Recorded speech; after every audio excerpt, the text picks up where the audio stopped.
Hey everyone, Reid Henrichs with Valor Ridge. In this day and age, when you see something that doesn't make sense, despite logic, facts, reason, everything else, there's a reason why it's happening. And I'm going to tell you something, that there's a reason why so many governments in the Western civilization are trying to disarm us. Let's go ahead and get started.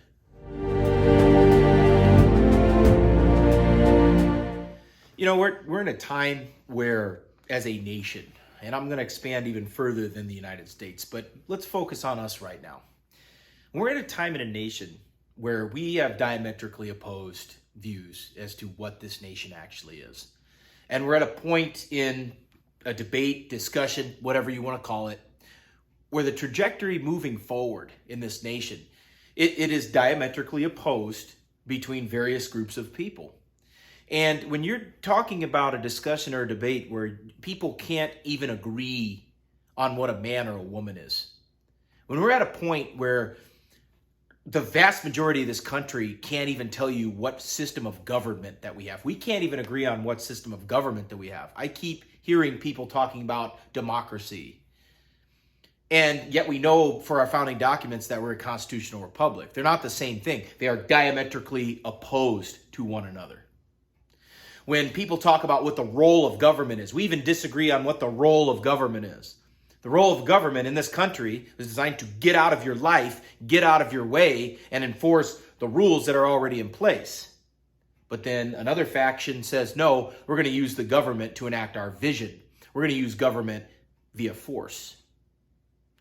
See, we're at a diametrical crossroads, a diametrically opposed crossroads.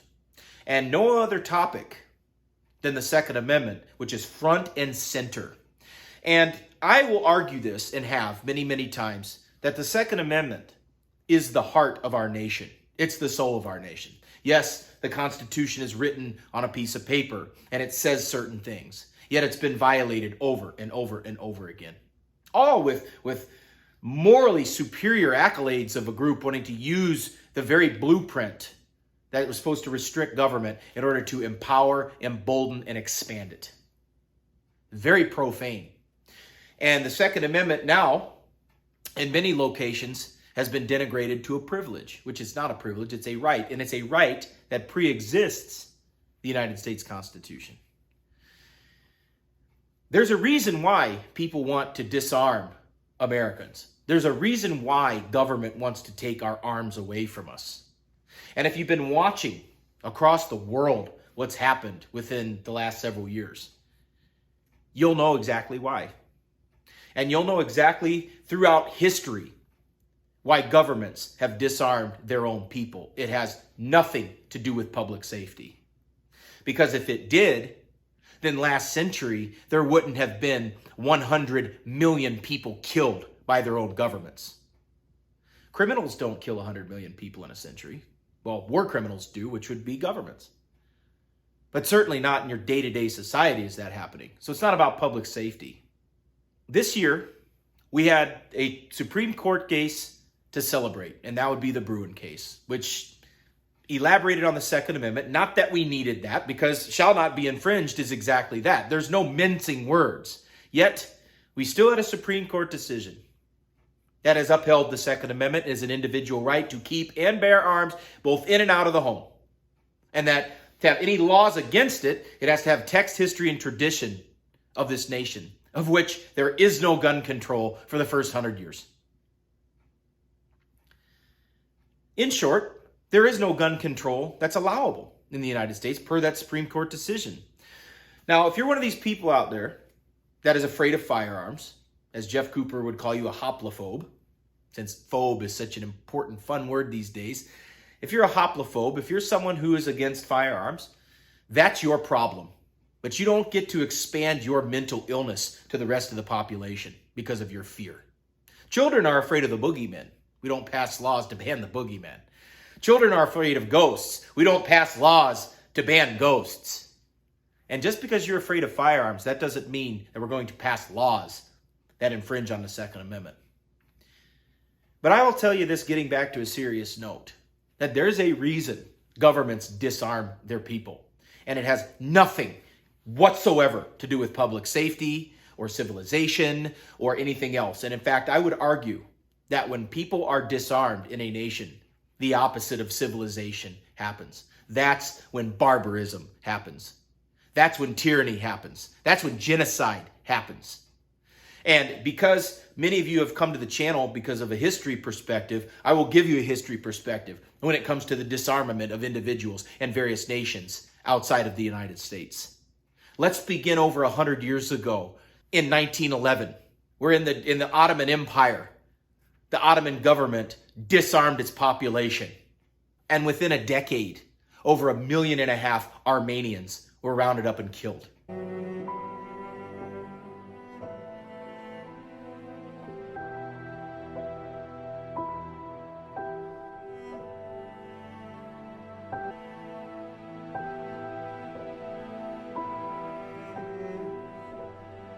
Now, I know it's not popular today because we're supposed to be friendly with Turkey, yet that's history. Since everyone wants to point out the faults of the United States, let's be honest historians here.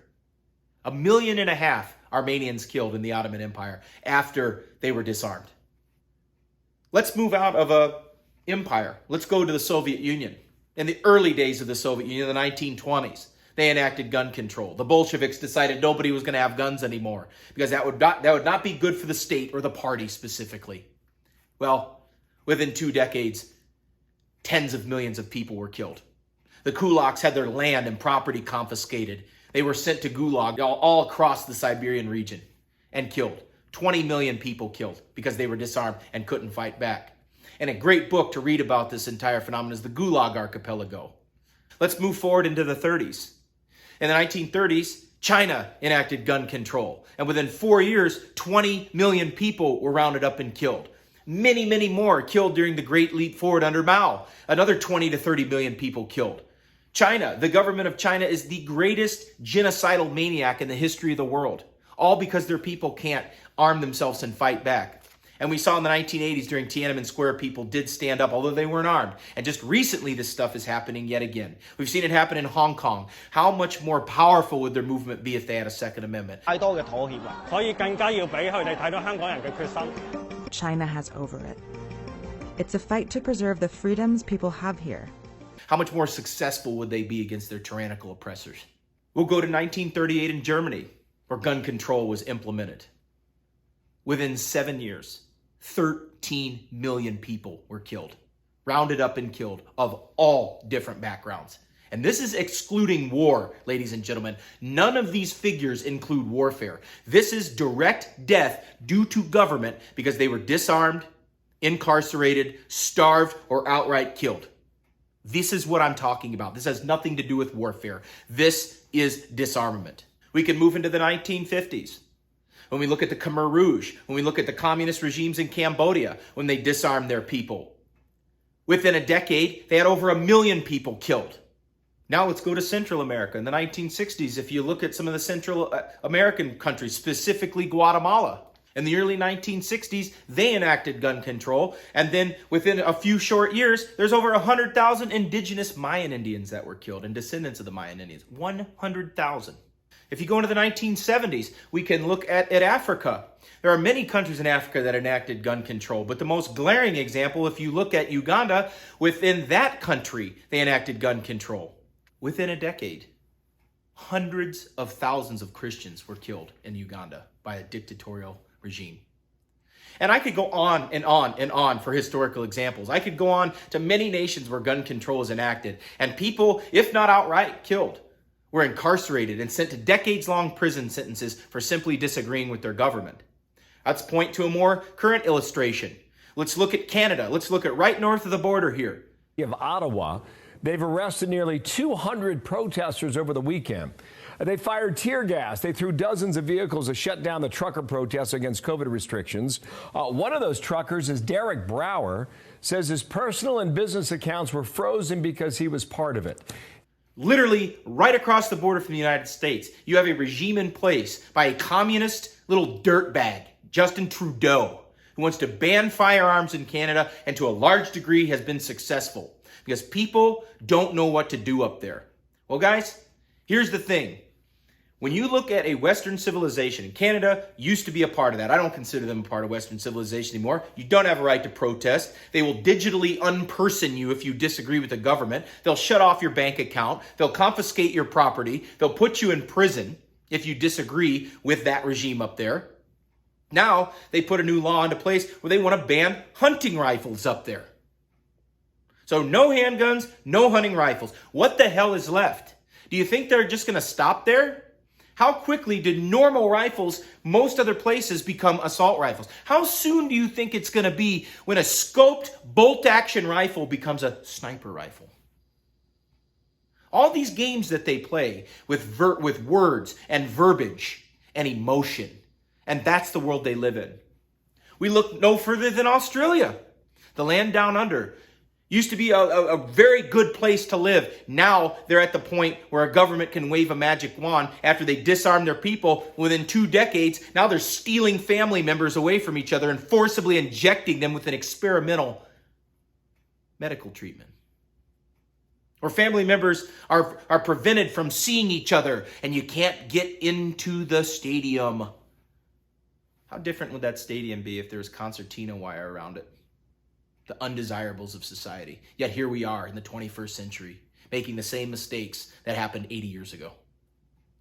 Do you think that there's any coincidence that this is happening all across Western civilization where governments want to disarm their own people? Or is it more plausible to believe that there's a reason why they don't want firearms in the hands of people who will fight back when pushed too far? We have been long patient, long suffering with what's happened. We in this country, in the United States, and other places across the world have been exceptionally patient. We've been exceptionally abiding of the slow encroachment of tyranny into our lives. And now we're in the United States, the light of the free world, where we have a Second Amendment inherent to our birthright, inherent to our rights as free-born men and women, guaranteed to us in the Constitution, shall not be infringed. And we've got a government that wants to wave a magic wand, piss in the face of the Supreme Court and say, we don't care. And this is happening across many states such as New York, California, Oregon, where with the democracy in place, 50.7% of the voters can strip away the inherent rights of the other percentage. That's democracy. And that's why we don't live in a democracy. We live in a constitutional republic. Ready to take its place in the world. Not an empire, but a republic. And a republic of laws, not men. We look for no further than my home state, the state of Illinois, a state where I grew up in and hunted and fished and shot guns. And now the Illinois General Assembly wants to ban literally any and all firearms. All because they lowered the voting threshold from 70 votes in the General Assembly to 60. Because they couldn't do it and they couldn't get their way. They just kept changing the rules until they got their way. We are playing cards with a group of people who will continue to change the rules, who will continue to change the conditions until there is no dissent, no disagreement, no alternatives, no possibility other than what they want. And the point of this video, if it seems a little bit more forceful than other ones, is this. I can't tell you what to do when somebody comes to violate your rights. I cannot tell you what individual decision that you're going to have to make when that line gets crossed. But what I can tell you is this. If you look at the history lessons that I just gave you, you are within a decade at most between that happening here and between what has happened. Because if you think for 1 second that people who are willing to kill children the moment they exit the birth canal, if they're willing to do that against a helpless child, what do you think they'd be willing to do with people like us who they view as less than human, who they view as someone, how dare we disagree with them? How dare we make rules? How dare we honor the natural creation of things? How dare we demand freedom? What do you think they'd be willing to do to us? What do you think they were willing to do to people's businesses who disagreed with them the last 2 years? Shut them down. What do you think they were willing to do with people that spoke out against this? Wipe them out digitally. Deplatform them? Take their account away? Ban them? This is the people you're dealing with. And if you think for 1 second that they're tolerant and enlightened and civilized, I'm sure the people in the list of countries that I mentioned during the 20th century at one time thought the same thing until they found out that it was a little too late. And I can only imagine what it felt like to go inside the cattle car and have the door closed behind you.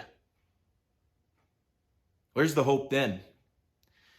I can tell you that the hope that I have is people watching this video and the people that have trained with us and the people that I've served with and the people that I've known throughout my life have got something to say and do about this when that time comes. And my message to law enforcement out there, and my message to people in the federal government that watch my videos, of which there's many, let me ask you a question. Do those people from history that we just discussed, all those government people, all those police that stripped away people's rights to keep and bear arms, do you think in the world to come that they will be convicted of the crimes of the people they served? Were they an accessory, or did they stop it from happening? What will you do in the moment when your state or federal government orders you to strip away people's property, their rights, violating half of the Bill of Rights in one fell swoop? What will you do? Will you stand in the gap for freedom, or will you get your pension and your perks because it's your family that you got to provide for? Or do you think our founders had a family to provide for as well? You think the people that marched at Valley Forge, you think they had a family too? Guys and gals, this ain't the time for debate, for discussion, for coddling, for entertaining, any of that stuff. This is a moment in our nation's history where you look people in the face and you tell them exactly what's going to happen. Even a snake has a rattle that'll warn before it strikes. We've been shaken for a hell of a long time. And I do not want anything like what happened in these history lessons to happen here in the United States. Because no nation that has been as armed as we are has ever been subjugated. No nation that has as many people and men and women under arms as we have has ever been taken over. No nation that's ever been as armed as we have and has the amount of veterans that we have out there has ever had such a large opposition to a tyrannical force. And so the pessimism and the doom and gloom and all that stuff, that doesn't serve a function. Get in shape, get proficient, read your history books, and whatever spiritual aspect that you believe in, you need to get that strengthened as well. We have to be armed, we have to be willing, we have to be able. And you better arm yourself mentally, physically, and spiritually for the fight that's coming. Because if you think for 1 second they're ever going to stop, absolutely not. Tyranny never stops. And it is inherent in every generation, and it must be thwarted and destroyed in every generation. This is Reid Henrichs of Valor Ridge reminding you the lessons that we learn are written on the tombstones of others. We'll see you on the ridge.